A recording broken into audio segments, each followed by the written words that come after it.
benvenuti al TG Sicilia, le principali notizie. Arrestati a Napoli il neomelodico palermitano Tony Colombo e la moglie, facevano affari con la camorra del clan di Lauro.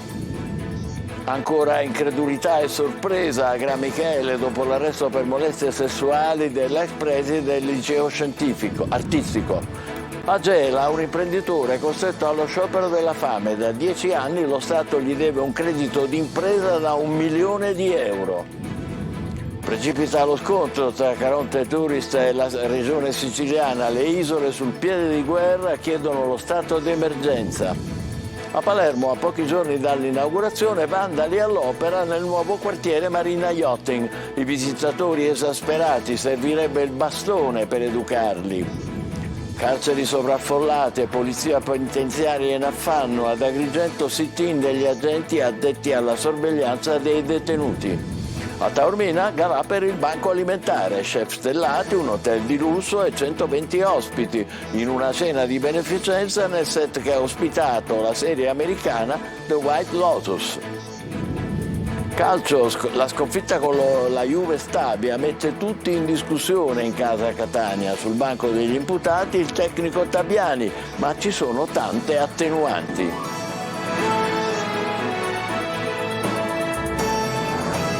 Bentrovati, facevano affari con la camorra, il neomelodico palermitano Tony Colombo e la moglie, arrestati dai carabinieri di Napoli. Nel mirino degli investigatori attività imprenditoriali illecite con il clan di Lauro. Tonino De Mana.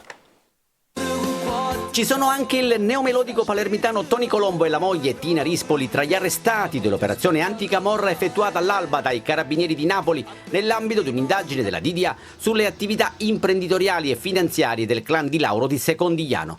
Tra i reati contestati il concorso esterno in associazione mafiosa, la turbativa d'asta e l'aggravante della transnazionalità legata al contrabbando di sigarette. Il clan di Lauro investiva in società di abbigliamento e creava brand insieme con Tony Colombo come quello denominato Corleone, anche la bevanda energetica 9 mm, il cui nome richiama al calibro delle pistole come il marchio d'abbigliamento ammiccante al mondo della criminalità organizzata, sarebbe riconducibile al clan fondato da Paolo Di Lauro, detto Ciruzzo Milionario. Fiorente il business del contrabbando di sigarette, in particolare con l'Est Europa, con un investimento di $500 000, secondo gli investigatori, reso possibile dai vertici del clan di Lauro, dal cantante neomelodico Tony Colombo e dalla moglie, sarebbe stata messa in piedi una fabbrica di sigarette già sequestrata per confezionare pacchetti con tabacco estero da vendere in Italia e all'estero. Le indagini dei carabinieri del ROS, concentrate tra il 2017 e il 2021, hanno fatto emergere attività illecite come lo spaccio di droga, estorsioni, minacce ai familiari di un pentito e anche agli imprenditori che partecipavano alle aste giudiziarie per costringerli a desistere.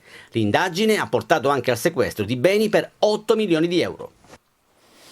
Nel 2013 aveva dato vita a una protesta solitaria di fronte al Tribunale di Gela per chiedere giustizia. Lo Stato gli chiedeva 37.000 euro di tasse pur dovendogliene quasi 1 milione. A distanza di 10 anni non è cambiato nulla. Emilio Missuto torna a fare lo sciopero della fame. Mi hanno ucciso 16 anni fa, ha detto in lacrime. Adesso chiedo l'intervento del presidente Mattarella. Sono 16 anni che attendo giustizia, con l'aggravio che la situazione mia si sta rendendo insostenibile sotto qualsiasi punto di vista.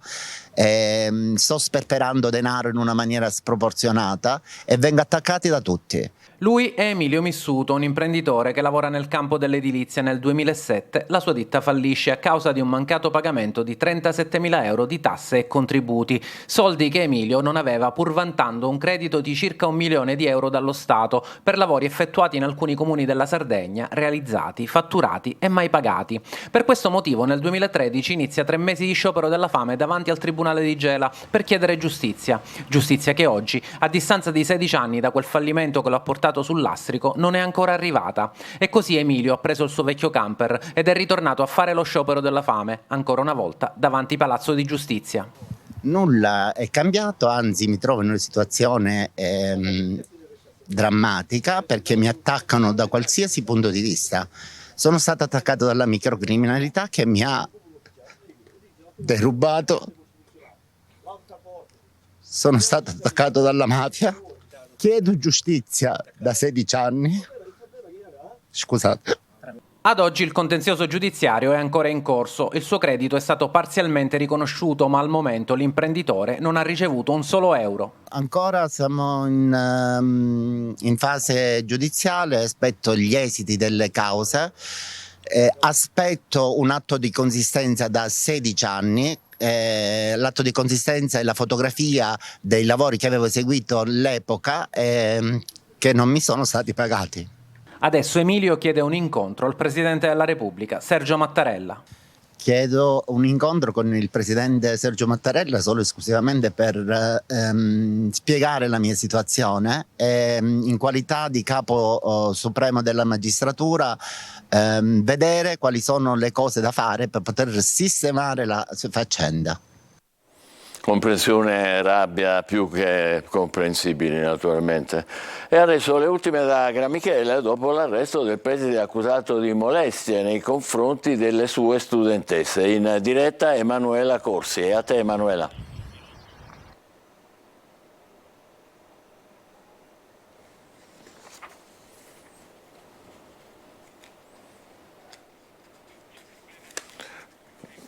Le Non è nostre ancora spalle il preciso. preside, insomma. Lo rinviamo. Emanuela, ci sentiremo senti, fra Michele? poco. Intanto andiamo avanti con un'altra notizia. Il grido d'allarme dei residenti delle isole minori per la vicenda dei collegamenti marittimi con i traghetti. I sindaci hanno scritto al Presidente della Regione per chiedere la proclamazione dello stato di crisi. Lettera inviata anche al Presidente del Consiglio e al Presidente della Repubblica. Francesco Triolo. Una lettera firmata dai sindaci di tutte le isole minori della Sicilia inviata ai governi nazionale e regionale, oltre che al Presidente della Repubblica, alle prefetture siciliane, dalle Eolie alle Egadi, da Ustica a Pantelleria. La richiesta è una, la dichiarazione dello stato di emergenza, una richiesta che arriva dopo l'ultimo incontro avvenuto nel pomeriggio di ieri tra l'assessore regionale Aricò, i vertici Caronte e Tourist ed i sindaci sulla gestione dei collegamenti marittimi integrativi gestiti dalla compagnia di navigazione messinese.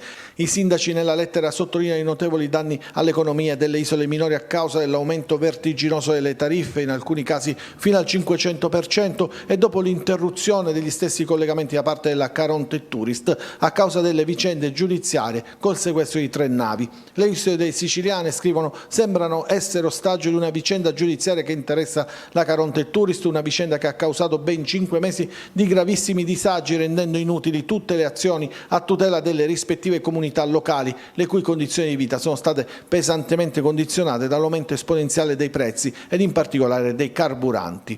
Evidenzia le situazioni di allarme che si sono già verificate, come la mancanza di ossigeno per anziani a Favignana, l'interruzione dell'erogazione della benzina a Lipari, il blocco del trasporto dei rifiuti nell'isola Isalina, il blocco del trasporto di materiali edili per opere pubbliche in scadenza il 31 dicembre a Malfa, il ritardo nei rifornimenti di ogni genere di merci in ogni isola e continue proteste dei trasportatori, vittime della grave situazione che si è venuta a determinare. Sottolineato anche come l'emergenza è scattata proprio nel pieno della stagione turistica e sia ancora in corso, nel momento in cui avrebbero dovuto riprendere le attività edilizie, i lavori pubblici e a breve anche l'inizio degli interventi previsti dal PNRR Isole Verdi, col rischio di una paralisi e ulteriori danni all'economia, peggiorando il fenomeno dello spopolamento invernale. Da questo nasce la richiesta al Presidente della Regione di attivare le procedure per lo stato di emergenza, così da gestire una crisi che può solo peggiorare, visto che a breve le frequenti condizioni meteo marine avverse potranno solo aggravare una situazione già critica. A pochi giorni dall'inaugurazione e dall'apertura al pubblico, il nuovo molo di Palermo è già stato in parte vandalizzato e sporcato. E alcuni visitatori sono molto duri con chi ha sporcato. Servirebbe il bastone, dicono, per educarli. Vediamo. Sono passati solamente 3 giorni dall'inaugurazione in grande stile del Palermo Marina Yachting, 72 ore. Eppure oggi il laghetto artificiale del molo trapezoidale, nuovo fiore all'occhiello del centro di Palermo, si presenta già così. cartacei in acqua, oggetti e persino un pallone che galleggia. Anche un cuore disegnato in un muro, prontamente rimosso nelle scorse ore. Negli 800 metri di lungomare che hanno cambiato il volto del molo trapezoidale attorno al castello a mare si sono riversate oltre 40.000 persone negli ultimi giorni e non tutto è andato come si sperava. Purtroppo c'era da aspettarselo. Speriamo che comunque con una vigilanza adeguata possano rimettere a posto un po' le idee. Per fortuna non siamo tutti come questi incivili e a pagarne le conseguenze siamo noi, persone corrette e rispettose della nostra casa, e pazienza, vedremo come andrà. Eh sì, in effetti trovo nel fatto che già nel giro di 2 giorni c'è la spazzatura. Ci vorrebbe il bastone. Il bastone ci vorrebbe. Col bastone tante cose si migliorerebbe. Sono passati soltanto, credo, 48 ore dall'inaugurazione. Vabbè, ma quello che vediamo in città, cioè siamo pienamente coscienti di quello che c'è. Da stasera intanto il Palermo Marina Yachting chiuderà all'1:30, un orario che verrà prolungato fino alle 2:30 nei fine settimana. La riapertura è prevista alle 6 del mattino proprio per contenere la grande affluenza di gente che raggiungerà il molo. La Procura di Enna ha chiesto il rinvio a giudizio a Leonforte di 14 indagati tra amministratori, funzionari e membri dell'organo di revisione per falso in atto pubblico aggravato nell'ambito delle indagini della Guardia di Finanza sui bilanci del Comune di Leonforte, appunto in dissesto dal 2015. Il Comune è stato ammesso alla procedura di riequilibrio finanziario pluriennale. Secondo l'accusa, gli indagati avrebbero formato e certificato false previsioni di entrata, prive di motivazione o basate su provvedimenti illegittimi, nonché scientemente sottostimato previsioni di spesa con l'occultamento di debiti a carico dell'ente. Carceri affollate in Sicilia e agenti della polizia penitenziaria che operano in condizioni critiche. Questa mattina a tenere alta l'attenzione sono stati gli agenti che lavorano nel carcere di Agrigento. Vediamo. In Sicilia sono presenti 23 strutture penitenziarie, ma molte ospitano un numero di reclusi superiore alla capienza regolare. Secondo gli ultimi dati sono poco più di 6.000 i detenuti presenti a fronte dei 6.500 posti dichiarati disponibili, con un conseguente sovraffollamento del 93%. Un'altra situazione critica sono i detenuti con problemi psichiatrici che sono protagonisti di aggressioni quotidiane nei confronti del personale di polizia penitenziaria dopo la chiusura delle OPG. I poliziotti penitenziari sono stanchi di subire soprusi, di mettere a repentaglio la propria vita e durante un'assemblea sindacale dinanzi il carcere di Agrigento hanno tenuto alta l'attenzione sulle varie problematiche. Subiamo purtroppo la prepotenza dell'utenza e l'appartenente al corpo della polizia penitenziaria non può dare più il suo supporto poiché ha molti carichi di lavoro e quindi il confronto con il detenuto non può essere ovviamente così specifico. Ad ascoltare le denunce degli agenti del carcere di Agrigento il segretario generale del sindacato SAP Donato Capece. L'organico qui per servizi di sicurezza non è sufficiente come in tutti gli altri istituti penali d'Italia. L'apprezzamento va a questo personale perché nonostante tutto fa enormi sacrifici per cercare di garantire la sicurezza ai cittadini. Nella tarda mattinata la delegazione della Polizia Penitenziaria è stata ricevuta dal direttore del carcere di Agrigento per denunciare tutte le varie problematiche e per cercare di migliorare le condizioni di chi opera all'interno della struttura. Tagli alla scuola da un lato e nessuna decisione sui manager della sanità pubblica dall'altro. La politica e l'amministrazione in Sicilia vivono un momento difficile, ma c'è una buona notizia: il via libera a 750 assunzioni nella pubblica amministrazione. Manlio Viola. Sono 92 gli istituti scolastici siciliani che rischiano di perdere l'autonomia alla fine dell'anno 2023-2024. Il piano di mansionamento 24-25 potrebbe portare a tagli consistenti non solo delle cattedre ma proprio degli istituti. 19 di questi 92 sarebbero solo a Palermo e provincia. Il conto lo ha fatto la AFLC CGIL, ma si tratta dell'ipotesi peggiore. Il piano di tagli infatti dovrà essere confermato dai dati demografici e da quelli territoriali. 698 gli istituti che andrebbero chiusi su tutto il territorio territorio nazionale. È soltanto l'ultimo allarme che viene dalle decisioni prese dalla politica. Il piano scolastico è nazionale, ma se Roma decide tagli, Palermo non interviene, almeno non per il momento. E la Regione sceglie invece di non decidere anche per quel che riguarda la sanità. Non ha retto neanche il breve volgere di mezza giornata l'accordo che sembra esserci sulla nomina dei 18 manager della sanità. Il vertice è saltato subito dopo per quello che viene considerato un disguido tecnico, ma in realtà c'è tensione fra Forza Italia e gli alleati. Unica buona notizia delle ultime ore è la ratifica dell'accordo Stato-Regione sul piano dei conti della Sicilia, una revisione che libera la possibilità per la Sicilia di fare assunzioni fino a 750 i nuovi ingressi in amministrazione regionale per sostituire parzialmente i pensionati. L'isola aveva chiesto almeno 1500 figure nuove, si comincerà con la metà. Andiamo a Gran Michele adesso, dove c'è ancora incredulità e sorpresa dopo l'arresto per molestie sessuali dell'ex preside del liceo artistico. Le testimonianze raccolte da Emanuela Corsi. Chiunque siano le vittime non è una cosa che si fa, cioè a prescindere non è giusto. Poi anche sentirlo dire da una persona che comunque sta a Gran Michele non è piacevole. Voi sapevate che c'era questo preside, conoscevate questa storia oppure no? No, l'abbiamo scoperto dopo quando abbiamo visto la notizia e ne abbiamo parlato, ne hanno parlato e quindi poi l'abbiamo scoperto dopo, appunto. Conoscendo la persona sembra assurdo che sia potuto succedere una cosa del genere. È una cosa che non deve succedere, sicuramente. Né perché una persona in vista è un dirigente che può essere la qualsiasi, però sono cose gravi che non vanno.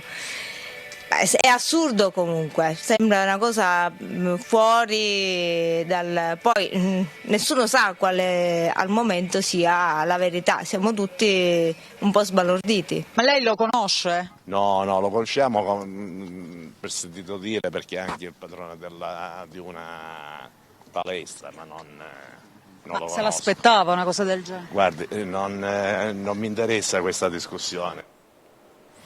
Lasciamo Gran Michele, si va a grandi passi verso la data prevista l'anno prossimo dell'apertura dei cantieri per il ponte sullo Stretto. Il governo inserisce nella manovra i fondi per la realizzazione dell'opera, 12 miliardi di euro. La Regione Sicilia ne prevede un altro. Sul tavolo ci sono 12 miliardi di euro, anzi ci dovranno essere. Il governo nazionale ha inserito nella legge di bilancio il finanziamento per l'intero ammontare per la realizzazione del ponte sullo Stretto di Messina, ma con una proiezione pluriennale dei tempi necessari, ha spiegato il ministro dell'economia Giancarlo Giorgetti, una mossa per accontentare il ministro delle infrastrutture Matteo Salvini, che nelle ultime settimane aveva pressato l'esecutivo sulla mega opera, ma nell'orizzonte temporale dei primi 3 anni sono finanziate le prime 3 quote a salire in base ai tempi necessari alla realizzazione e alla precisazione del governo. Insomma, ci sono i primi stanziamenti per l'opera con una collocazione delle risorse legata alla dinamica dei lavori, e le risorse sono prevalentemente concentrate nel 2025-2026, ha fatto sapere sempre il ministro Giorgetti. Tutto questo contemporaneamente alla disponibilità della Regione Sicilia ad investire oltre 1 miliardo di euro per cofinanziare l'infrastruttura, ottenendo una quota del 10% sulla partecipazione. I fondi proverranno da risorse della nuova programmazione del Fondo Sviluppo e Coesione 2021-2027 e con altri 200 milioni frutto di economie relative a risorse nazionali per il ciclo 2014-2020 non ancora spese. Abbiamo posto le basi per imprimere un'accelerazione determinante alla costruzione di quella che sarà un'infrastruttura strategica per il futuro della Sicilia, ha detto il governatore Renato Schifani. Non sono mancate le polemiche, i parlamentari del Movimento 5 Stelle hanno definito lo stanziamento una burla, mentre il co-portavoce nazionale di Europa Verde, deputato di Alleanza Verdi, Angelo Bonelli, ha chiesto come si possa pensare di utilizzare 12 miliardi di euro per un progetto del genere di fronte ad un paese in ginocchio dal punto di vista del trasporto pubblico locale e dei servizi pubblici essenziali. Domato l'incendio divampato ieri sera a Palermo in una palazzina disabitata di via Monfenera. Sono dovute intervenire, come vedete, 4 squadre dei vigili del fuoco ed è stata necessaria l'evacuazione di 3 edifici. Le fiamme, alimentate da materiale accatastato da un accumulatore seriale, avevano coinvolto i 2 piani dell'immobile adibito a deposito. Le operazioni di spegnimento si sono concluse a tarda notte.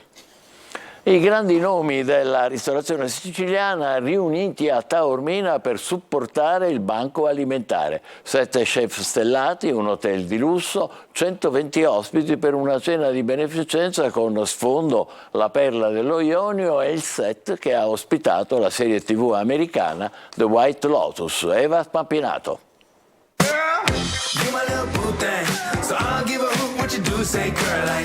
Eccolo riunito in una sola cucina il gotha della grande ristorazione siciliana. 7 chef stellati e un solo intento: raccogliere fondi di beneficenza per il Banco Alimentare della Sicilia. Sono minuti concitati perché sta per uscire l'aperitivo, un lavoro minuzioso. E la prima cosa che il commensale arriva e vede deve essere bella da vedere, ma soprattutto buona da mangiare. Ovviamente tutto parla di territorio, tutto parla di Sicilia. Sì, parliamo soprattutto di cultura siciliana, quindi dalla ricci marinata con la focaccia al caprino che usiamo insieme al lampone. Il maiorino nero tenebro delle mele colla dell'Etna. Esse è il luogo che ospita la Charity Dinner, uno dei più suggestivi di Taormina, quello che è stato trasformato in un set per la serie TV americana The White Lotus e che ha dato lustro alla Perla dello Ionio in tutto il mondo. Allora la risposta del pubblico non tarda a mancare. Il Banco Alimentare da 25 anni in Sicilia aiuta chi è meno fortunato. Siamo in una location bellissima, fatta di tante cose molto belle, ma non dobbiamo dimenticarci che vicino a casa nostra anche i nostri dirimpettai, anche i nostri vicini di casa fanno fatica. In questo momento il Banco Alimentare aiuta 260.000 siciliani in Sicilia attraverso 700 strutture caritative. Questo è un modo ancora più importante per contribuire. Con il Banco della Sicilia noi collaboriamo già da tempo e vogliamo continuare a collaborare. È una bellissima occasione di unione tra mondo profit e mondo no profit. 120 gli ospiti, un menù di 5 portate e le eccellenze della ristorazione siciliana per una sera al servizio della solidarietà. Beati loro. Avete interrogativi, proposte e anche proteste da far arrivare all'amministrazione di Catania? Da venerdì 20 e ogni venerdì Sicilia 24 Focus su Telecolor ospiterà in diretta il sindaco di Catania Trantino, che ringraziamo naturalmente per la sua disponibilità. Inviate le vostre domande alla nostra mail sicilia24focus@it. Il sindaco Trantino vi risponderà. Primo incontro venerdì 20 a Sicilia 24 Focus su Telecolor alle 14:30. Comincia la rubrica Appuntamento con il sindaco. Ci fermiamo per qualche minuto subito dopo la crisi per il calcio del Catania.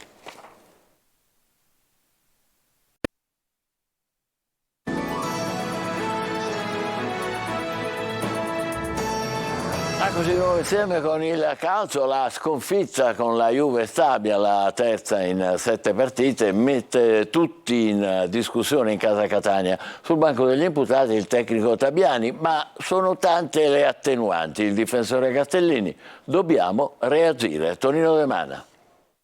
Un punto in 3 partite, una posizione di classifica scomoda, un gioco che stenta a decollare e tante assenze. Il processo al Catania è iniziato e il primo a rischiare è mister Tabiani. Traballa la panchina dell'ex tecnico del Fiorenzuola che al Massimino contro il Taranto si gioca parte del suo futuro. Inutile fare giri di parole, un'altra sconfitta, sarebbe la quarta su 8 gare disputate, non lascerebbe margini per ricomporre una frattura a quel punto insanabile. Nel calcio si sa paga sempre l'allenatore, indipendentemente dai problemi che attanagliano la squadra, alle prese con infortuni di elementi cardine come Rapisarda, Livieri, Chiarella, Dubiscas e Rizzo, quest'ultimo rientrato a Castellammare di Stabia. I risultati negativi non aiutano, come conferma Alessio Castellini, intervenuto a corner. Noi siamo uniti, dobbiamo stare uniti e dobbiamo reagire e uscire da questo momento. Catania aggrappato alle prodezze dei singoli, si pensi a Chirico e Di Carmine, ma l'attacco non sembra garantire i gol che in estate si aspettavano. 7 le reti all'attivo, di cui 4 messe a segno contro la Casertana sono davvero poche ed in questo senso bisogna lavorare per trovare nuove soluzioni.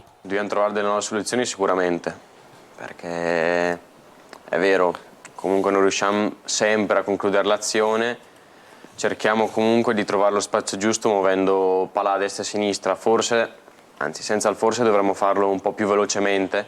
Castellini sgombra il campo da possibili frizioni nello spogliatoio. Il gruppo è forte, il gruppo è unito.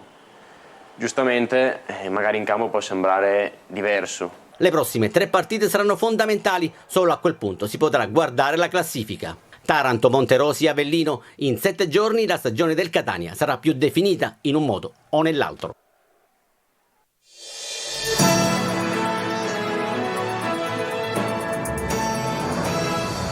È un peccato se il molo trapezoidale di Palermo e il nuovo quartiere Marina Yachting dai grandi spazi, i moderni servizi già attivi, finiscano in mezzo all'immondizia, nelle mani dei vandali, come abbiamo visto poco fa, perché è un'area straordinaria che ha subito attratto decine di migliaia di visitatori ed è il risultato di soli 2 anni di lavori, 2. Non 20 anni, 2. E non c'è nulla di incompiuto, anzi adesso arriveranno i siti commerciali più aggiornati. L'ha voluto e realizzato il presidente dell'autorità portuale, Pasqualino Monti, dando una bella lezione alla politica. Un'idea giusta si progetta, si finanzia e si realizza in tempi brevi, lavorando e facendo lavorare. Cos'è allora che impedisce tante volte alla politica di fare altrettanto? Perché interi quartieri possono rimanere perennemente sommersi dalla spazzatura, mentre altri per uscire dal degrado devono chiedere aiuto a Mattarella?